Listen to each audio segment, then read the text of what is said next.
দেখে মনে হচ্ছে তো আগে কখনো লাইনে দাঁড়ান নাই। না না দাঁড়াই, তেলের দাম বাড়িয়ে যাওয়া হঠাৎ থেকে আমাদের তো সব দিকেই সমস্যা হইতে আছে। দ্রব্যমূল্যের যে অবস্থা, এতে তো আমরা যারা অল্প ইনকাম করি আমাদের জন্য তো চলতে খুবই সমস্যা।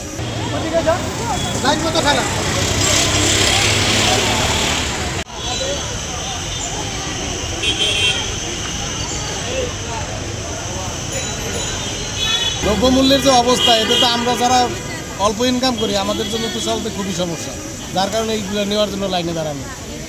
আমরা তো কারো চাইতেও পারি না, এখানে দাঁড়াই নেই আর কি। গাড়ি তো আসে নাই, তো গাড়ি আসবে, গাড়ি এই অপেক্ষায় আছে। গাড়ি আসার আগে এত লাইন? হ্যাঁ, গাড়ি আসলে তো আরো বড় লাইন হবে, তখন মারামারিও লেগে যায়। Double million offer, Walton fridge কিনে পেতে পারেন 20 লক্ষ টাকা, রয়েছে কোটি কোটি টাকার নিশ্চিত উপহার।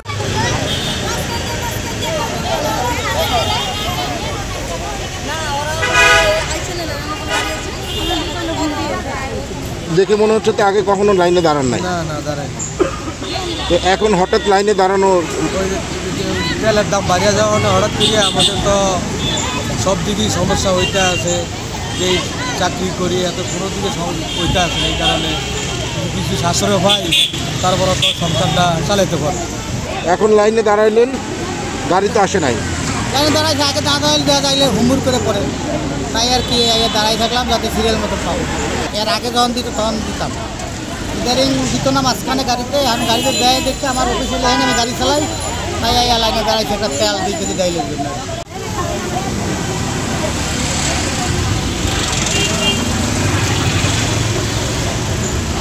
কেন দাঁড়াইছেন এখানে?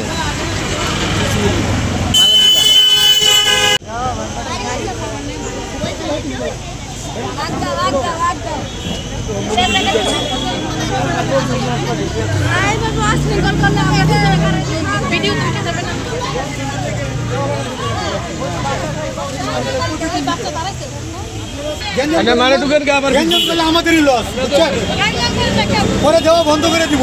সুন্দর মতো লাইন মতো সবাই যেতে পায়, 400 লোকের গেট, সবাই সিরিয়াল মতো পাইবেন, সবাই সুন্দর মতো নেন।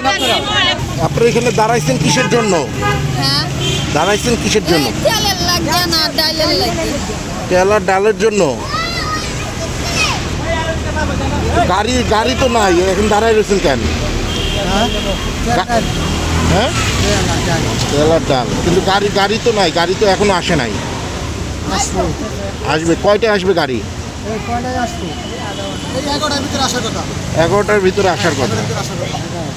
পরে আবার সিরিয়ালে ঢুকতে সমস্যা হয়, দেরি হয়। সবার তো কাজ কাম আছে না, যদি আগে পাওয়া যায় তাহলে গেলে কাজটা ওখানে কাজ করতে। প্রতিদিনই দাঁড়ান নাকি আজকে দাঁড়ান? না না, আমরা দাঁড়াইছি, মহিলারা দাঁড়াইছি, আমরা তো আজকে দাঁড়াইছি। দ্রব্যমূল্যের যে অবস্থা, এতে তো মানুষ এমনি তো যা পয়সা কামাই করে দিন কিছু করা যায় না।